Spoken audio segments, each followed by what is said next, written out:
Par définition, les acteurs économiques, et si on raisonne les acteurs financiers, sont un maillon incontournable de toute la réalité de ce commerce des armes en général et des bombes à sous-munitions en particulier. Il est essentiel de travailler avec les acteurs économiques pour que la mise en œuvre ne reste pas, soit effective et que les principes ne restent pas théoriques, que ce ne soit pas simplement du droit, des traités, dans les conférences et dans les salons, mais qu'au niveau de la pratique concrète, quotidienne, eh bien, les circuits des armes qui doivent être interdites soient effectivement interrompus. Et de toute évidence, la dimension financière est essentielle parce que la vie est ainsi faite que c'est le nerf de la guerre.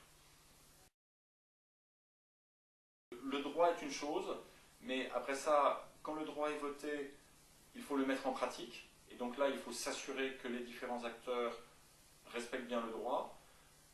De façon parallèle, et c'est exactement ce sur quoi on a travaillé dans le cadre des bombes à sous-munitions et du processus d'Oslo, on peut aussi ne pas attendre que le droit soit totalement en force.